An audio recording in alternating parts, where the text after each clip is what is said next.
So, I want to talk a little bit over the fights on One Piece, how I enjoyed it. It was pretty awesome. I'm on episode 300, and I really just want to talk about, everything that literally happened. So, there is spoilers in this freaking video, okay? First of all, I just want to say the One Piece, the One Piece writing is absolutely amazing. I did enjoy it. I will say there is a lot of comparisons to Naruto's writing, and I am well aware that Naruto and Oda are friends, right? So they're bound to steal some of their stuff, right? Now, obviously, when it comes to Oda, right, and like his writing, a lot of the times you could see the writing that it looks like Naruto, right? Even like there is like a few fillers then and there in the 300 episodes. I'm pretty sure there's like two fillers or like 2 episodes of filler or something.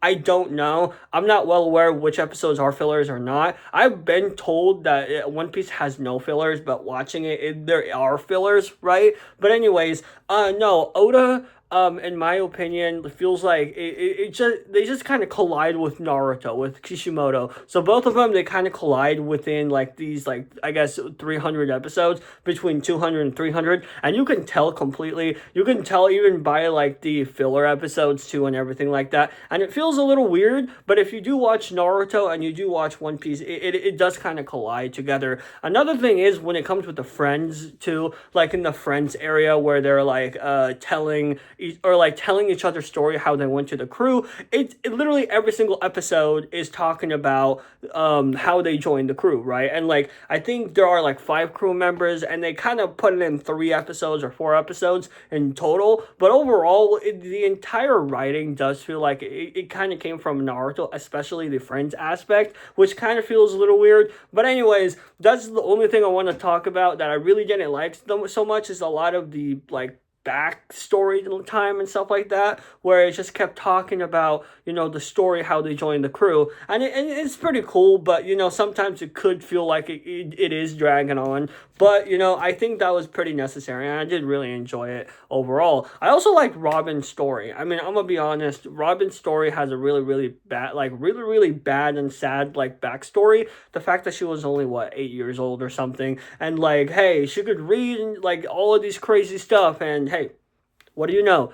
She's now an archaeologist, and her entire village is destroyed. It kind of feels like Sasuke, but hers is just worse because she's a lot younger, and literally everybody just decided to, well, kind of disappear out of nowhere because, the entire, I think, military just wiped them out, right? And overall, it was a pretty cool backstory, and I did kind of had a little bit like, Jesus, dude, that's like, that is insane moment. But more importantly, I want to talk about the water pick, whatever it's called. I forgot what it's named. It's like Waterline 7 or something like that. The water arc, okay? I'm going to call it Water City arc, Atlantis arc, whatever. But anyways, I absolutely... And if there is an Atlantis arc in One Piece, someone let me know. Or like a filler. Because I would actually see something like this. And I think it would be pretty cool. But anyways, overall, the Waterlines arc, or whatever it's called, I think it was okay. There is an entire like character development when it comes with every single episode, like within this arc. So it's not really more like flashy like Skyline or Skypiea, which in my opinion, that's the reason why I liked it, because it was more flashy. I think the fights were awesome and it was absolutely amazing. But when it comes with like not Skypiea or when it comes with like, well, Skypiea and Water 7, I do find it like really interesting to compare, because Skypiea was very, very flashy, and Water 7, it's more like of a character development type. It's more like, how do these characters adapt with these certain situations? And I also like that One Piece, a lot of the fights that they put in, sure, matches their characters at times, but it is a challenge, right? And it's not one of those things where, just put in like fights that can suit their abilities. Sometimes they do have to overcome some of these challenges, and sometimes they do have to do some of these, type of crazy stuff to find out, right? It's just, I don't know. But anyways, anyways, that's pretty much what I think of it. And yeah, and I also want to talk about the Going Merry. And I think the Going Merry, I don't know what's gonna happen to the Going Merry. I'm not gonna lie. I hope it gets fixed. My idea is I don't think it's gonna get fixed. There is some sort of spirit or something like that inside the Going Merry because of like, well, just being, they're just taking care of it and stuff like that. So there is some sort of like spirit that's going on with the Going Merry that, it appears because Usopp kept taking care of it, and it's a little weird. I forgot what it's called. Frankie said it, but overall, yeah, I don't know what's gonna happen. I do think it's gonna get destroyed, and I do think it's just gonna be one of those really sad moments, because I think the Going Merry, it's not sad because, oh, there's a spirit, but I think it's sad because it was like the first ship, but at the same time it was made by someone who practically cared for Usopp and all of that kind of stuff. But I don't know what's going to go on with the Going Merry, and at the same time, I don't know what's going to happen with Frankie, okay? Frankie, apparently he joins the crew. I accidentally spoiled that for myself. So apparently he joins the crew. I don't know what's going on with this dude, okay? He's a cyborg. He got missiles. He gets powered up by Coca-Cola. That's the type of stuff that I would probably, come up with if I was inside of One Piece. And this is why I like Frankie, because for some reason when I kind of see Frankie, I kind of see like myself being in One Piece and just going ahead and just powering myself up with something random out of nowhere, right? I don't know. That's probably me, but I don't know what's the deal with him. He does have a little bit of tragic backstory. His dad dies and stuff like that. Again, this entire video is spoilers, okay? So, but overall, I do think this is a pretty cool episode.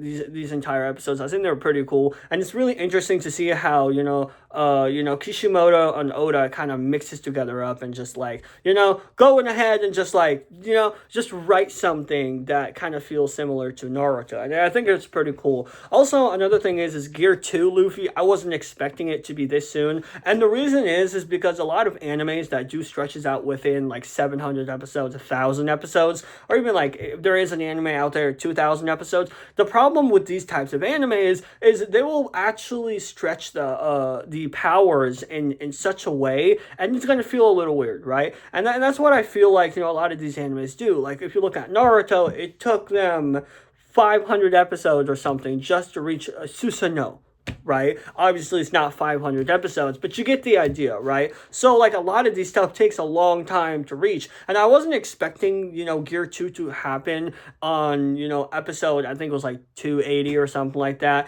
but I was not expecting that at all, and I wasn't expecting how crazy Gear 2 is. I know it's one of the weaker gears, but the dude can run fast, okay? That's all I'm saying, and Luffy can run fast enough, but the fact that he could run fast, like, faster is insane, okay? I'm gonna be honest with you. Like, I do think Gear 2, I think later on it might be his main, because I do think, Gear 2 is just one of those things where right now it's like a crazy power-up, and later on it's going to be like his main power-up, because the characters are going to get a lot more stronger and a lot more, intense, right? But I do think overall, I think the writing is pretty good, and I also like how they don't explain a lot of things, where they'll explain certain parts and then they'll leave it as a mystery, and then they'll explain it later on when it's necessary. I like how the world kind of revolves around the world and not Naruto or not, I mean, you get what I'm saying, not like Luffy or stuff like that, right? I mean, if you look at Naruto, it kind of revolved around Naruto and kind of made him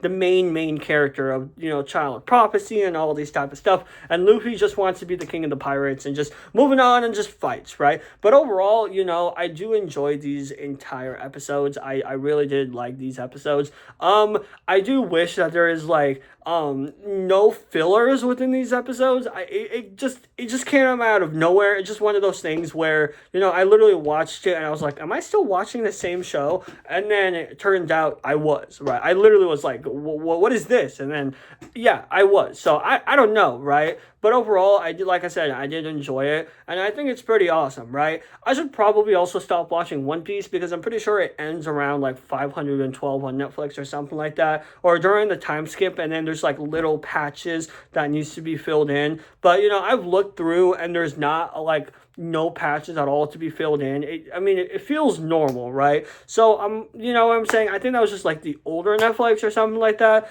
But I don't know. Like on Netflix, there's like 800 episodes. You could watch, and technically, you could skip through all that to get 1,000 episodes, and boom, you have One Piece. But anyways, that's pretty much it. So other than that, I did enjoy One Piece. I think this was pretty awesome. I thought these episodes were awesome. But other than that, let me know what you think about it, and I will talk to you guys about One Piece when I hit 400. Again, make sure to like and subscribe. And other than that, I will see you guys later. Bye, guys.